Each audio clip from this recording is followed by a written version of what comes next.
tahu persis watak-watak dan karakter di daerah itu. Jadi orang Papua dia tidak butuh banyak kok, dia tidak butuh sesuatu yang dia minta-minta. Yang penting dia punya pendidikan, kesehatan yang baik, dia mungkin dibuatkan rumah. Kalau otsus itu kita anggap kita bagi-bagikan saja secara langsung misalnya, uangnya kita bagikan langsung misalnya. Saya pikir itu satu manusia Papua tuh bisa dia buat, bisa dipakai untuk dia punya rumah dan bahkan mungkin bisa beli mobil. Kalau dibagikan langsung, secara cash misalnya. Iya, betul. Saking besarnya. Iya, segitu besarnya.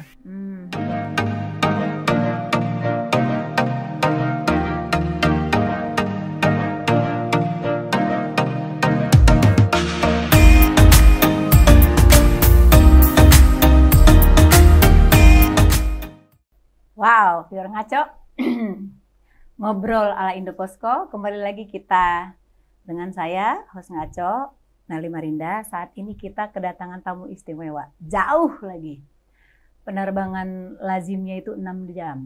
Dari Timika, kita menyapa tamu kehormatan kita, Bapak Saleh Al-Hamid. Apa kabar, Pak? Baik. Gimana, Pak, perjalanannya, Pak, ke Jakarta? Enjoy, ada gelombang, ada turbulen? Ya, tidak ada. Tidak ada. Nyaman. Saya dari Jayapura langsung Jakarta. Jayapura langsung Jakarta. Berapa jam, Pak? 4 jam 50 menit. Berarti tidak transit ya? Tidak, langsung. Kalau transit itu bisa average-nya bisa sampai 6 jam gitu. Betul. Kira-kira sebelum kita ngobrol lebih jauh, dalam rangka apa? Tapi memang lazim ya, Bapak hampir sering ya, frekuensi ke Jakarta itu sering ya? Kalau ada kerjaan yang ke Jakarta. Ini juga datang dalam rangka ada panggilan KPK. Terkait? Sebagai saksi aja. Sebagai saksi ya. Kasus Bupati Timika. Kasus gereja. Yang di Mimika ya, Pak ya. Oke. Lumayan ini ya, Pak ya, kasus itu ya, lumayan menyita perhatian tentunya ya. Betul. Artinya banyak yang tersakiti juga di sana karena urusan gereja. Betul. Pak Saleh Al-Hamid ini, Viewer Ngaco, anggota DPRD Mimika dari Komisi C. Beliau itu pengen membagikan cerita ke kita seperti apa sih pembangunan yang sudah dilakukan di sana, karena itu Komisi C itu berhubungan dengan Bapeda, berhubungan juga dengan perhubungan. Berhubungan apa saja, Pak, yang diurusi oleh Komisi C? Ya, itu tadi yang Ibu sebut, pendidikan, perhubungan, pekerjaan umum, dan ada beberapa yang lain di bawahnya. Bapeda ya, Bang. Saya pernah 2015 yang lalu, Pak, saya tuh melakukan kunjungan ke sana. Kita tuh ada memberikan pendidikan buat masyarakat di daerah Ugimba. Dan pendidikan daerah sana tuh, awareness masyarakat sana terkait pendidikan masih kurang ya, Pak ya? Kelihatannya seperti itu. Tapi selama Bapak menjadi anggota di DPR di sana, seperti apa sih himbauannya supaya pendidikan itu menjadi satu hal yang penting dan prioritas buat masyarakat sana? Di setiap anggaran APBD kita itu kan pendidikan itu anggaran yang paling besar. Lalu kemudian Dinas Pekerjaan Umum. Kesehatan, setelah pendidikan kesehatan. Tentunya kan kita di Papua kan masyarakat ini kan jangkauan dari pemerintah itu kan harus jauh ya, artinya menggunakan transport yang sangat sulit. Jadi, tetapi itu bukan berarti bahwa pemerintah harus diam untuk tidak membangun pendidikan di Papua dengan dana yang besar. Juga kesehatan. Jadi ya, begitu, kita sekarang tetap mengawal pemerintah untuk prioritas di dua bidang ini. Selama masa Bapak menjadi anggota di sana itu, apa ya, ngelihat progres kemajuan di sektor pendidikan itu sudah seperti apa? Kalau kita mau berkata jujur kan begini, tadi yang saya bilang faktor transportasi tentunya sama-sama kita harapkan. Pemerintah berharap, kami juga DPR berharap supaya pembangunan itu dimulai dari distrik ke kota. Jangan selalu ke kota terus akhirnya juga pendidikan. Harus dimulai dari distrik supaya tersentuh di sana. Karena jangan sampai kita bilang pendidikan dananya besar, tapi kita masih melihat anak-anak yang Papua yang belajar masih duduk di bawah. Oke. Masih melihat ada yang tidak pergi ke sekolah tanpa alas kaki. Alas kaki, betul. Itu bisa kita perlihatkan, itu sebetulnya ada. Itu yang. Tapi keinginan masyarakat sana atau orang tua untuk menyekolahkan anaknya itu sudah mulai mengalami kemajuan ya Pak ya? Di tempat saya Kabupaten Mimika itu kan salah satu tenaga medis jadi yang kita dapati, misalnya dokter. Kalau kita tempatkan dokter orang dari Jawa, misalnya ke Papua di kampung, mungkin Ibu pernah ke kampung-kampung di Papua misalnya. Itu nggak mungkin bisa bertahan dokter itu di sana kan, pertama menyangkut sikon, tidak familiar dan segala macam. Tetapi pertanyaan saya, harusnya kan kita menciptakan tenaga medis itu dari orang setempat lokal. Sehingga dia bisa tinggal di tempat daerah dia itu, tidak pernah ada kita susah mencari dokter karena dokternya pasti orang di situ kan, begitu. Ini perlu menjadi perhatian. Begitupun guru. Jadi sumber daya orang Papua ada, bisa tergantung daripada bagaimana cara memanage untuk kita bisa. Masa dari antara 10 orang Papua tidak ada yang bisa, yang satu bisa nggak tahu, pasti bisa. Artinya mereka punya kemampuan soal itu, bisa tergantung dari tenaga pendidiknya dan bagaimana cara untuk menggiring mereka untuk mau. Banyak orang Papua jadi pilot. Betul. Kenapa? Bisa. Nah, tapi kerinduan Bapak terkait tenaga medis tadi sudah adakah yang menjadi langsung dokter dan kembali ke daerah untuk membangun daerahnya? Hampir minim. Jadi saya tidak tahu di yang lain. Saya bicara soal Kabupaten Mimika. Dan itu tentunya perlu didorong ya Pak ya, karena tadi meskipun ikatan dinas dokter yang dari pemerintah ternyata tidak tahan. Gitu tidak mampu, sangat tidak mampu. Oke. Karena faktor tadi itu. Kalau orang yang di sana itu kan dia sudah familiar banget kan dengan dia nggak pernah mikir soal ini apa. Harus bagaimana. Dan lebih serius dia dalam menangani dia punya masyarakat dengan. Pak, sekarang persoalan yang mengganjal tentunya kan sebagai anggota dewan pasti ada program kerja.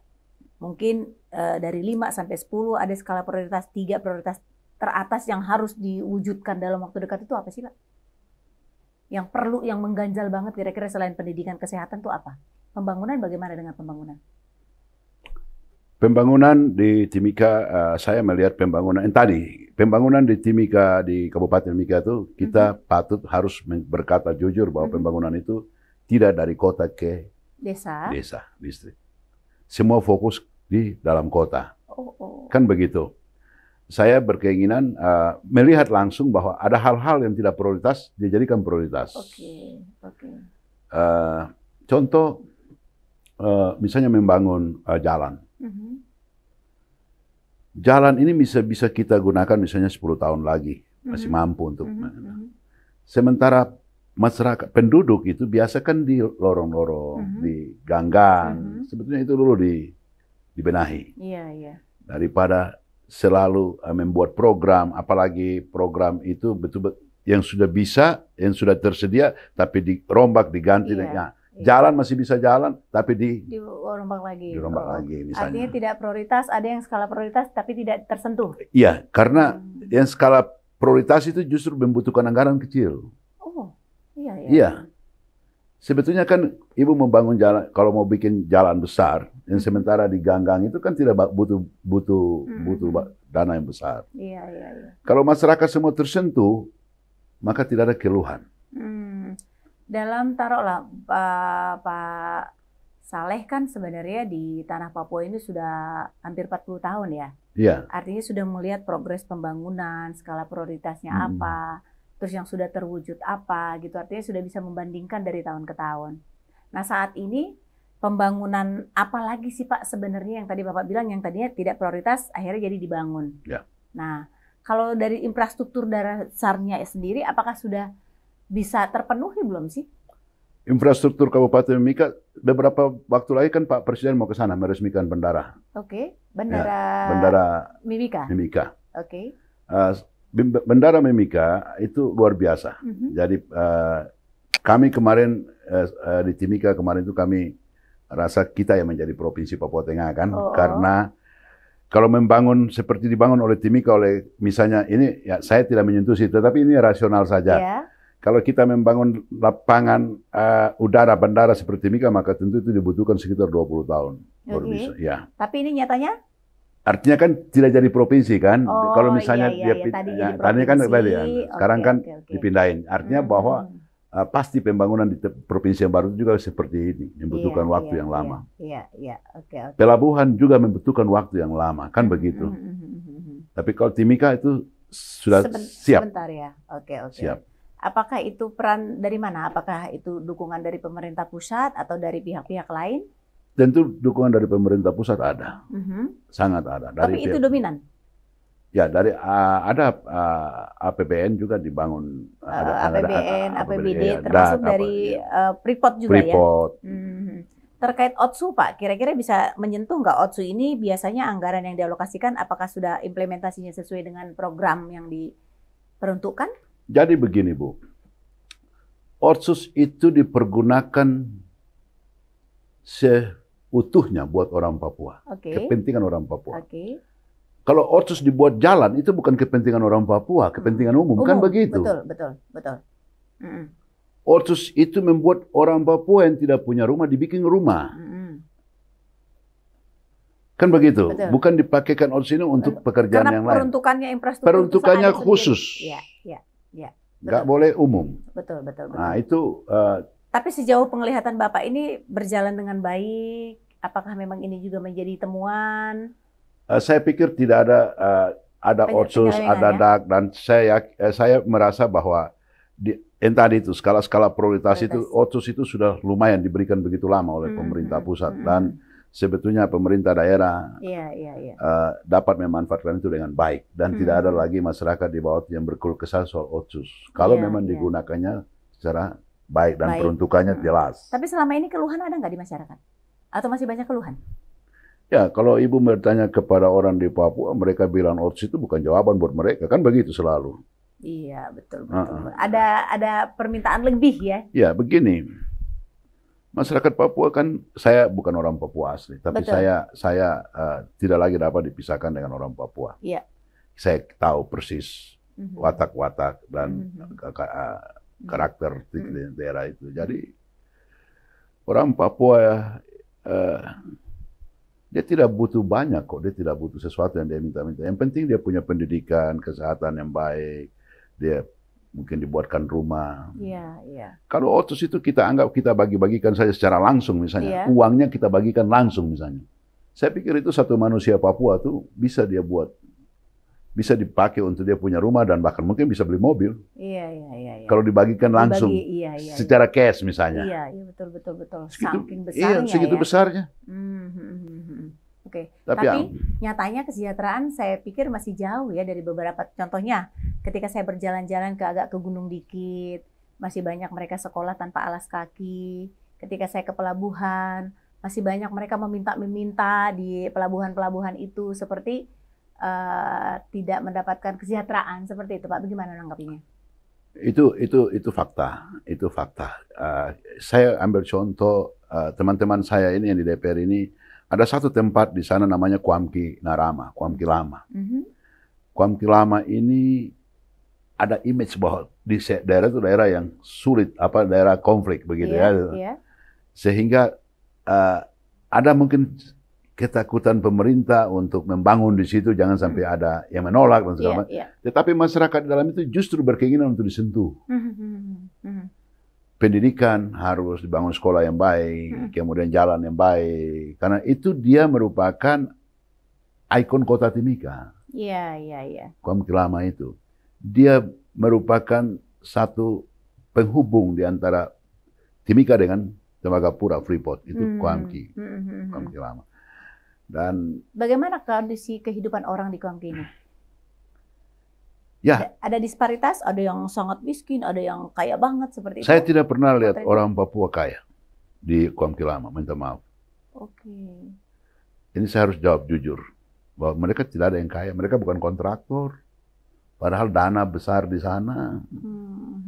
Mereka punya rumah dibangun pemerintah biasa-biasa saja. Ya kan, mereka tidak punya kendaraan roda 4, lalu tidak. Mereka itu bukan satu hal yang harus mereka tuntut, tidak. Tidak pernah dia mengeluh soal itu. Yang penting tadi pendidikan, kesehatan gitu ya. Kedamaian di situ dibutuhkan. Dia bisa sebagai petani, dia sederhana saja sebetulnya kehidupan mereka, tidak banyak minta. Pak Saleh, mungkin saya agak bertanya, tapi ini masih ranah konstituennya Pak Saleh juga terkait pembangunan di pelabuhan. Belakangan ini pelabuhan di Timika itu namanya Pomako ya Pak ya? Pomako ya. Itu semakin terdengar santer. Bapak mengikuti nggak sih perkembangan pemberitaan Pomako ini seperti apa? Lalu ada juga saya dengar terkait mafia tanah di sana sebagai wilayah yang menjadi mitra kerjanya. Bagaimana Bapak menyikapi dengan pemberitaan yang berkembang di Pomako sana? Saya ada baca di beberapa media dan juga di media tentang masalah Pomako.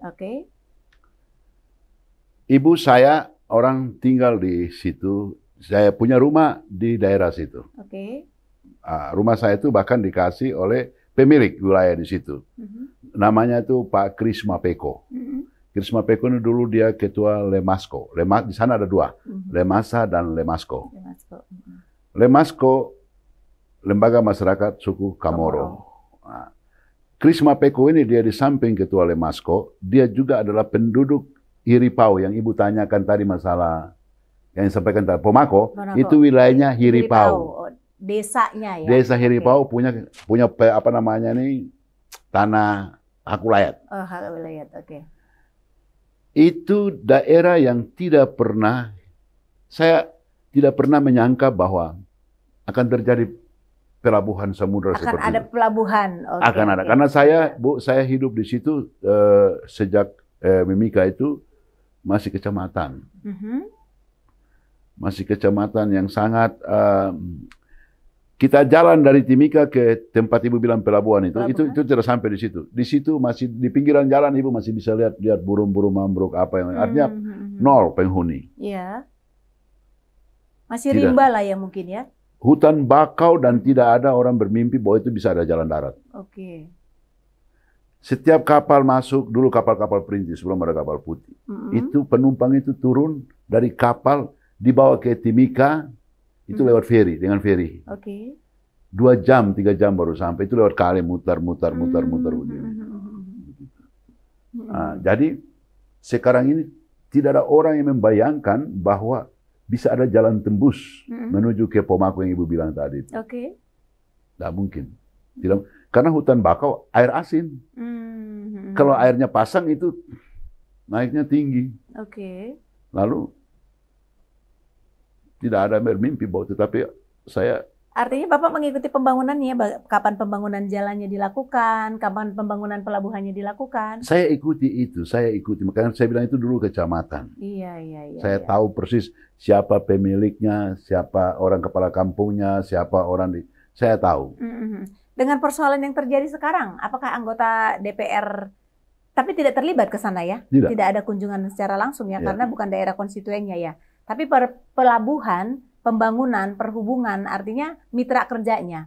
Pernah nggak sih Pak, dengan sudah berbagai media yang memberitakan, bahkan kalau nggak salah ada statement yang saya lihat dari Kejaksaan menyatakan bahwa ada mafia tanah di sana. Itu bagaimana Bapak menanggapi pemberitaan mafia tanah? Seperti apa sih mafia tanah di sana? Ada kata itu dari Kejaksaan ya? Saya baca sekilas di pemberitaan. Oh ya. Kemarin, kalau itu saya minta lihat, tetapi kalau itu ada kata-kata mafia, apalagi kata mafia itu keluar dari penegak hukum, Kejaksaan. Iya. Kalau bilang mafia tanah itu orang yang punya tanah di sana, yang orang yang punya hak wilayah. Kalau dia menjualnya misalnya kalau mafia tanah tidak, sebetulnya siapa yang mafia? Saya punya tanah di situ juga, Bu. Bahkan tanah saya itu hampir berapa hektar lebih, saya beli hanya dengan 700.000 waktu itu. Sekarang masih ada. Ibu boleh lihat. Dan Saya beli dari itu, Yeah. dari Bapak yang tadi saya sebut itu, Pak Kris Mapeko. Dan dia memberikan pesanan kepada seluruh anak-anaknya bahwa itu tanah saya. Dan sampai sekarang saya tidak terganggu. Oke. Tidak ada satu orang dari situ, dia punya anak-anak itu yang datang, karena ini sudah jadi kabupaten kan, pasti kan mereka lihat ada pelepasan saya. Iya.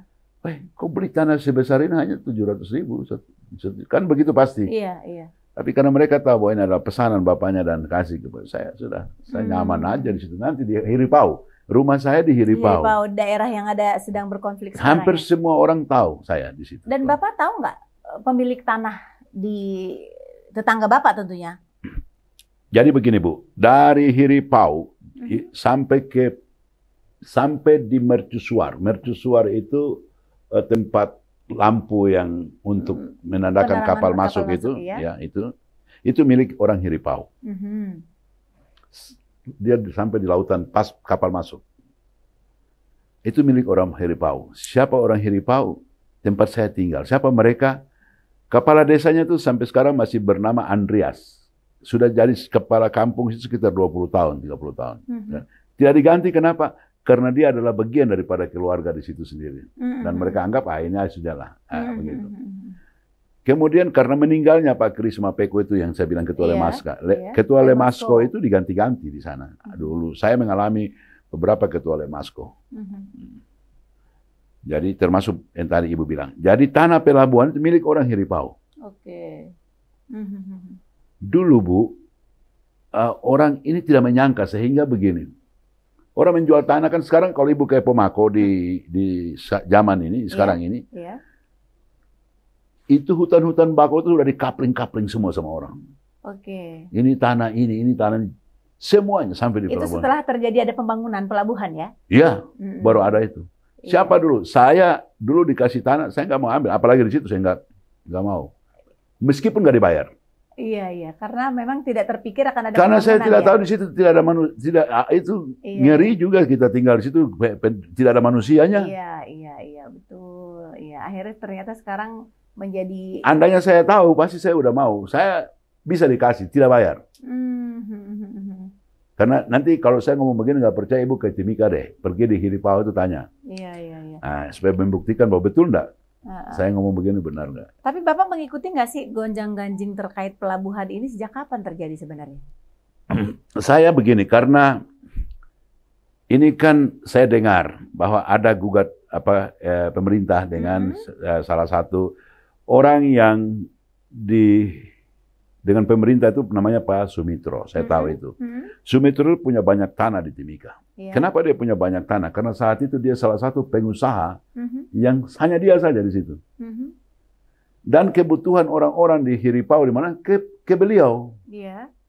Salah satu cara itu mereka menjual tanahnya. Dan mereka tidak pernah membayangkan tanah itu akan menjadi pelabuhan seperti ini. Kan begitu. Betul. Pak Mitro juga kalau bisa dia tolak.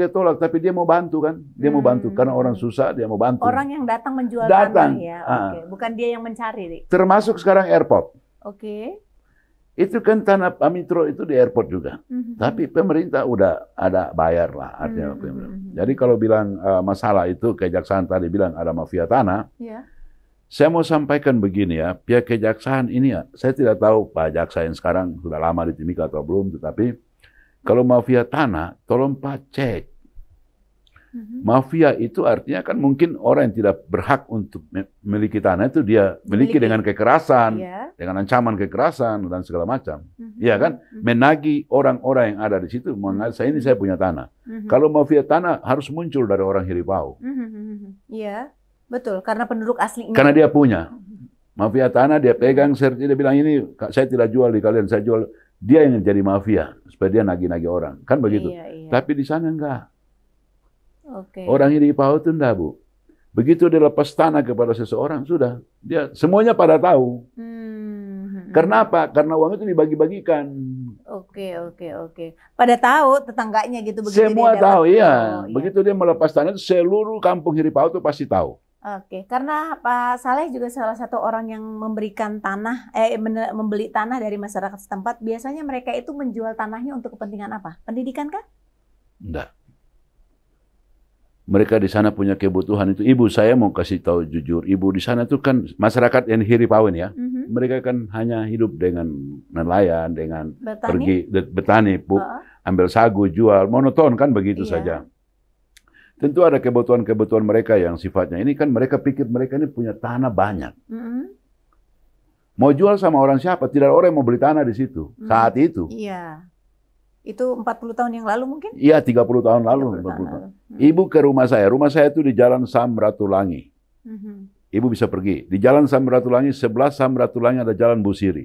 Di sebelah Jalan Busiri ada Jalan Patimura. Ini ada rumah-rumah penduduk yang dibangun oleh pemerintah untuk menyuruh orang turun tinggal di situ. Orang dari atas gunung mana, transmigrasi apa. Gak ada orang mau tinggal. Dikasih cuma-cuma tanah itu sama orang. Kasih. Saya ini termasuk orang dikasih. Nggak mau, Bu. Itu sekarang dalam kota. Saking sepinya ya. Iya, saking sepi. Iya. Jadi ada masalah apa dengan mafia tanah? Ada masalah apa pemerintah dengan Pak Sumitro? Oke. Ada masalah apa dengan pelabuhan sebenarnya yang ada lebih spesifik pelabuhannya ini ya? Kan begini.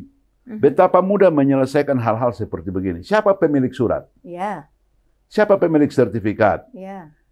Ada pemerintah ini punya satu lembaga yang paling tahu tentang milik siapa, BPN. Betul. Apakah BPN dilibatkan? Dilibatkan dalam. Kalau sekarang pelabuhan saya lihat, saya sekarang sudah tahu ada kontainer ribuan kapal, bahkan nanti akan 2.000 kapal yang menyusul masuk di. Akan masuk ke Pomako. Pomako, pelabuhan PPI-nya Timika. Okay. Ya itu dari Dobo, dari Kepulauan Aro akan menjadi itu ke sana ya. Nah, ini semua orang pasti punya lihat begini, ya, peluang. Peluang besar. Iya. Peluang besar tentu ada orang yang menyesal kenapa dulu saya tidak beli tanah di sini. Ya, pemerintah juga merasa menyesal. Kenapa dulu kita tidak kuasai semua tanah sini, ada masyarakat. Solusi gampang. Termasuk Pak Saleh kayaknya menyesal juga. Menyesal banget, tapi saya juga sudah dapat bagian dari situ. Dikasih gratis nggak mau? Dikasih gratis. Bisa Ibu nanti kalau ke Timika lihat tanah saya. Saya bingung juga ini tanah gini. Mau diapa? Gitu. Tapi kan seiring dengan ada pembangunan itu. Ada pembangunan, pasti ada polemik. Ya. Nah, sebagai anggota dewan, kira-kira bagaimana mencermati apakah mengajak masyarakat untuk segera melakukan sertifikasi supaya hak-hak kita, karena instruksi dari Presiden mungkin berapa tahun terakhir ini, semua kita yang memiliki tanah itu disertifikasi bahkan gratis, bahasa pemutihan. Itu hal yang baik, Dan itu terjadi nggak di sana, Pak? Begini, untuk masyarakat yang tadi, daerah-daerah masyarakat khususnya di Lowland, masyarakat Kamoro ya. Saya tidak bicara orang gunung. Saya bicara masyarakat yang saya tahu. Oke. Kenapa mereka tidak serius mensertifikasi tanah mereka? Pertama, mereka tidak pernah merasa ada gangguan terhadap tanah mereka. Oke, iya. Siapapun tidak akan mengganggu mereka. Iya, Karena apa? Mereka orang adat. Adik, kakak, tetangga dan segala macam, mereka tidak pernah menganggap bahwa saya bikin sertifikat supaya nanti kalau saya sudah meninggal, anak saya jangan diganggu sama iparnya, anak saya jangan diganggu. Tidak ada itu. Karena mereka tahu, mereka lebih takut adat daripada hukum positif itu sendiri. Akhirnya mereka, kalau pemerintah mau bantu, yang bisa mengusir mereka pasti pemerintah, program pemerintah misalnya. Kan begitu. Kalau dia rumah diserobot dengan harus ada pembangunan, pasti ditanya ada sertifikat atau tidak, pasti dia bilang nggak ada. Iya. Nah, pemerintah harus menyentuh langsung, tidak bisa suruh mereka untuk datang. Mereka tidak ada bayangan untuk mau ganggu itu, baik dari pemerintah maupun dari masyarakat. Jadi mereka mau buat rumah di mana aja mereka mau buat. Iya betul. Kan begitu. Lalu mereka itu buat rumah bukan rumah yang mewah-mewah, kan tidak. Iya. Yang penting bisa ditempati. Yang bisa ditempati. Jadi ya itu. Tapi kembali kalau ke pelabuhan tadi Pak, kalau saya lihat itu ada pengakuan dari pemerintah ke rakyat. Ini Pak Sumitro itu kan rakyat di sana yang sudah lama tinggal di sana ya. Meskipun beliau dari Jawa, hijrah ke sana sebagai pengusaha, itu artinya ada semacam pengakuan pemerintah di lahan yang milik masyarakat. Seperti itu bukan kasusnya?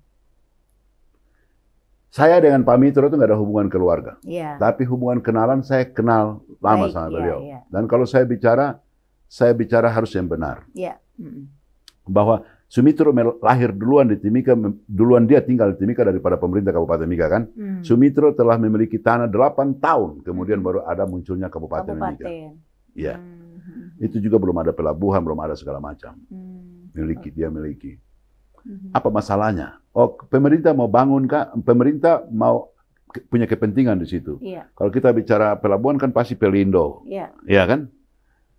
BPN di mana kalau misalnya terjadi sesuatu rencana program pemerintah itu paling tidak pemerintah akan melakukan survei. Iya. Yang diajak survei pasti BPN. Ketua tim. Iya, ketua tim pasti. Harus. Itu. Oke. Sekarang saya dengar Ibu bilang bahwa Kejari bilang termasuk itu ada mafia tanah, termasuk BPN. Iya, di Pomako itu ada mafia. Terlalu berani Kejari menyampaikan hal itu. Saya baca kemarin katanya mereka 2022 tuh Kejari Mimika meminta kepada KPK dan Presiden Joko Widodo untuk memutasikan seluruh anggota BPN di Timika. Saya kaget karena ini Kejari menyuruh Presiden. Kejari menyuruh memakai KPK. Persoalan tanah ini persoalan apa? Iya. Mungkin dia bisa perdata, bisa pidana, tetapi masa barang hal yang kecil ini, negosiasi kecil ini harus melibatkan sampai Presiden, suruh Presiden mindahin BPN. Ada apa? Iya. Kalau saudara memerintahkan BPN ini pindah, berarti saudara diduga ada kalah argumen dengan BPN ini. Kasih masuk BPN yang baru supaya saya sepakat dengan dia. Supaya saya berkolaborasi dengan pemerintah menghantam Sumitro. Kan begitu mungkin. Kan kita harus bicara yang sederhana itu. Betul. Saya pasti salah juga analisa begitu. Tapi dugaannya begitu. Sesederhana itu sebenarnya analisanya. Tapi kayaknya terlihat lebih masuk akal ya. Ya artinya begitu kan. Kenapa sampai BPN bisa disuruh keluar? BPN itu instrumen negara loh. Masalah tanah dia lebih tahu dari Kejari. Iya, betul. Masalah hukum Pak Kejari lebih tahu. Betul. BPN sampai disuruh pindahin itu berarti BPN ini bikin saya terganggu. Terganggu apa? Saya memang menguasai tanah itu, milik itu. Dengan mendompengi pemerintah daerah misalnya. Tapi ini orang, dia nggak terganggu Anda, dia berjalan dengan aturan. Kalau seperti ini harus dibalik. Yang memerintahkan pindah ini harusnya dikasih keluar. Habisin. Karena ada indikasi yang kurang bagus. Oke. Menurut saya. Tapi yang terjadi di sana konflik-konflik terkait tanah selama Bapak 40 tahun di Timika baru ini ya Pak ya? Belum ada terjadi antara pemerintah dengan masyarakat? Tidak ada. Saya pikir, karena begini. Bukan saja tanah Pomako, ada beberapa bangunan pemerintah saya harus menyampaikan bahwa terkadang pemerintah menguasai membuat sebuah bangunan di tanah yang bermasalah. Kan ada. Banyak ada beberapa bangunan pemerintah yang harus dibuat di tanah orang yang belum pembebasan tanah. Kalau tanah Pomako itu dijadikan masalah oleh pemerintah daerah, sementara saya dengar pernah dihentikan distribusi di pelabuhan itu. Artinya kalau pemerintah berani menghentikan retribusi yang sudah berjalan, pemerintah menyadari. Bukan, ada pengakuan pemerintah bahwa ada kesalahan. Ada orang punya tanah, kan begitu.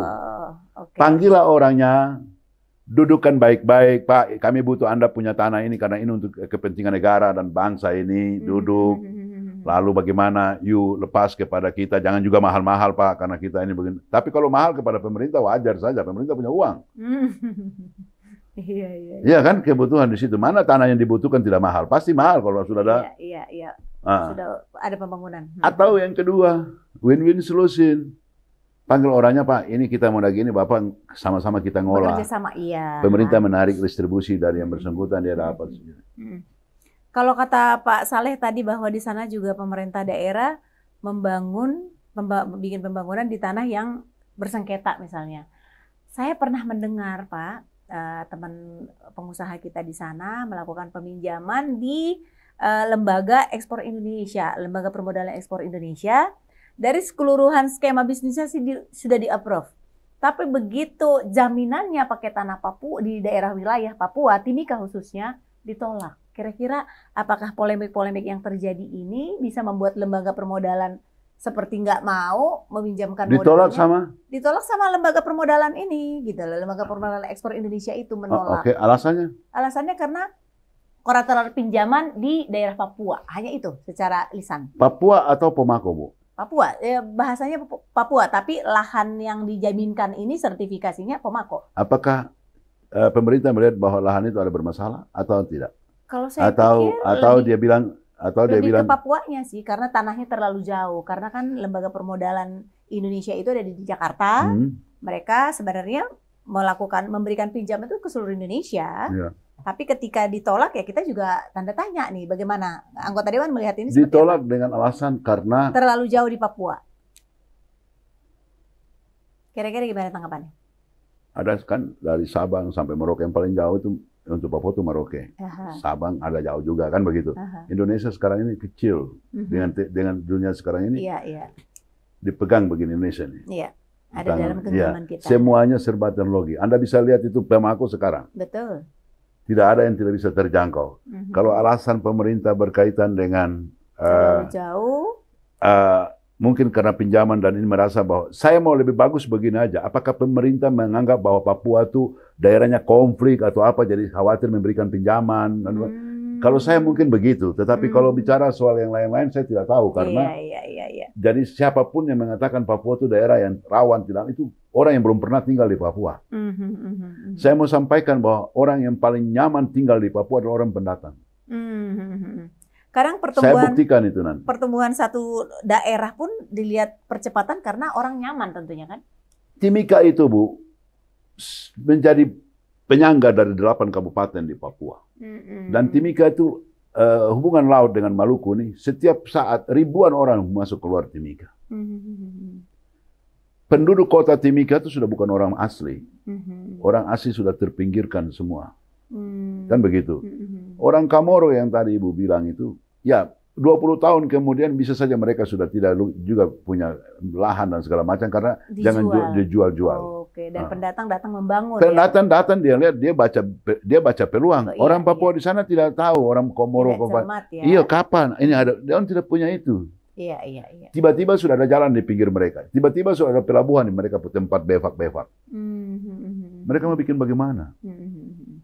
Tapi yang sebagai anggota dewan yang di sana melihat pembangunan yang seperti apa? Percepatannya ini seperti apa Bapak lihat?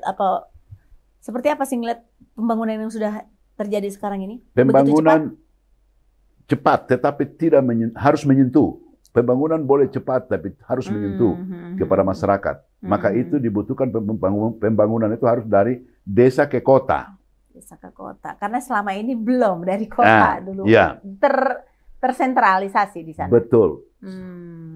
Kenapa pembangunan dari desa ke kota? Supaya seluruh aparat pemerintah atau apapun yang di kecamatan, dia tidak sering-sering ke kota, kan begitu? Dia bisa nelpon dari ini, dia bisa segala macam semua ada itu. Tapi sebenarnya itu kan program Pak Jokowi. Apakah memang tidak ada terrealisasi? Ada tol laut, apa program-program Jokowi dari desa kota. Cuman kan begini Bu, menilai Papua dengan desa dengan provinsi di Indonesia ini lain loh.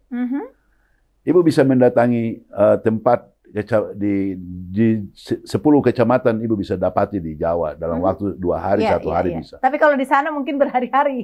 Karena di sana yang mengatur Ibu alam. Iya, sepakat Pak, betul. Bukan Ibu mengatur diri Ibu sendiri, alam yang mengatur Ibu. Betul. Ibu mau ke sana, airnya surut, Ibu nggak bisa jalan. Pengalaman pribadi Pak. Ibu bermalam di situ penuh agas, penuh nyamuk dan segala macam. Iya. Tunggu nanti airnya naik pelan-pelan baru Ibu bisa jalan. Kalau menceritakan pengalaman di sana luar biasa. Ibu sudah pernah ke sana? Iya Pak, hampir sering lah ke Timika. Berarti kan Ibu sudah tahu, begitu. Betul. Saya tidak salah bicara dengan orang yang sudah sering ke sana. Betul. Alam yang mengatur kita. Betul. Jadi jangan di sana. Maka itu harus betul-betul prioritas dari kampung ke kota. Orang kota nggak mengeluh soal air. Orang kota nggak mengeluh soal air minum. Orang kota semua bisa. Tapi orang kampung dia mengeluh soal listrik. Betul. Harapannya Pak, ini pertanyaan terakhir, harapannya kira-kira dengan Bapak duduk sebagai anggota dewan yang dipercaya oleh masyarakat di sana, harapannya kira-kira apa ke depan? Kira-kira apa yang akan dilakukan sebagai amanah rakyat yang dipercayakan diemban ke Bapak dan harus diimplementasikan kira-kira? Pertama harus program pemerintah itu betul-betul dia harus mengena. Apapun jualan tetapi pada akhirnya jualan itu busuk dan tidak laku. Tidak pernah masyarakat di sana masih tetap mengeluh. Masyarakat tetap di sana masih pendidikannya seperti tadi. Ya kan Bu? Ya. Segala macam, maka pikiran-pikiran negatif akan muncul. Kita boleh berprogram, membantu, tapi kan kita anggota DPR itu kan ada batas waktu. Pemerintah punya program jangka pendek maupun jangka menengah maupun jangka panjang. Kita nggak ada punya program itu, dan pemerintah sudah harus tahu itu. Tapi mendorong dan mensupport gitu kan? Tentu kita, tetapi kan program pemerintah untuk jangka pendek, menengah, panjang itu mereka punya. Oke. Supaya jangka pendeknya bagaimana, jangka menengahnya apa, jangka panjangnya tidak ada lagi. Tadi contoh saya bilang, program jangka panjang pemerintah, bisakah pemerintah menciptakan dari orang Komodo itu dokter 10? Oh iya, oke, itu betul. Kesehatan. Supaya tidak lagi orang yang di sana harus menunggu alam untuk dia pergi berobat di kota. Betul. Ada dokter di kampung. Program ini disampaikan ke Pemda membuat buatlah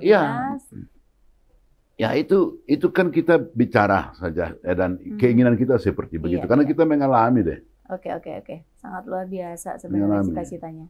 Tapi kalau dari kacamata Pak Saleh, apakah cita-cita mulianya ini bisa terwujud? Saya yakin bisa kalau mau serius, pemerintah mau serius. Dan itu wajib. Wajib karena apa? Karena pemerintah menyiapkan segala kebutuhan.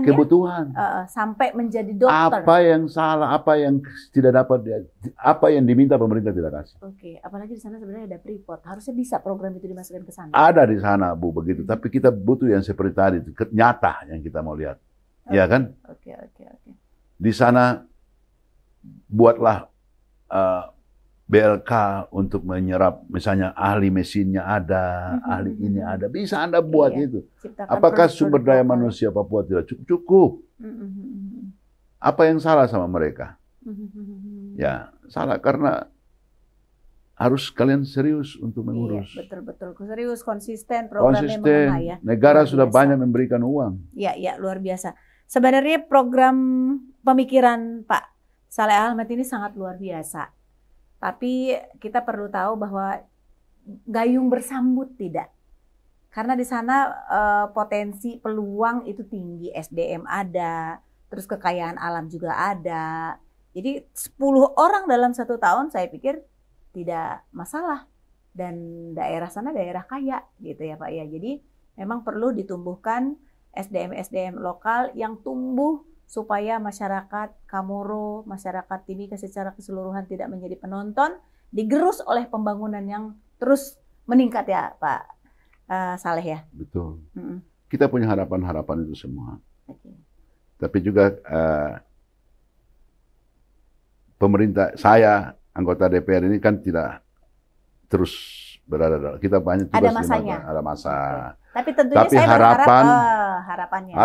harapan walaupun kita harus membutuhkan masukan kepada pemerintah daerah, harus melaksanakan. Dan termasuk harapan saya ke Pak Saleh, karena Pak Saleh kan masih muda.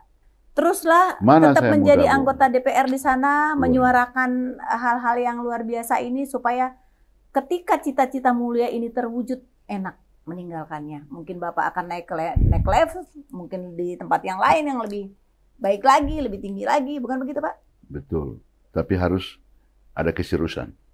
Serius. Betul. Menggunakan anggaran yang dikucurkan oleh pemerintah pusat kepada daerah. Apalagi anggaran otsus. Dan segala macam. Mohon jangan. Kalau itu coba kita bikin contoh yang sederhana saja. Berapa sih dana otsus kepada orang Papua sekian? Berapa sih penduduk Timika orang Papua? Kalau kita bagi dengan seorang dapat berapa? Misalnya. Iya. Mungkin 1 bulan 1 orang misalnya dapat 100 juta. Misalnya. Bisa memuliakan kedokteran. Sangat dia bisa ngurus segala macam. Dia punya rumah, dia bisa urus. Tetapi kan itu diurus oleh pemerintah. Nah, sampai enggak ke tangan mereka. Oke. Program itu. Itu saya pikir harapan kita semua. Luar biasa Pak Saleh Al-Hamid. Pembahasan yang cukup menantang, menarik, dan tentu harus diwujudkan dengan penuh semangat. Terima kasih, sampai ketemu kembali. Minta maaf kalau ada yang saya jawab salah atau keliru, mohon juga dimaafkan sama Ibu. Ade, jangan lupa subscribe, like, comment Indo Posko channel. Yeay!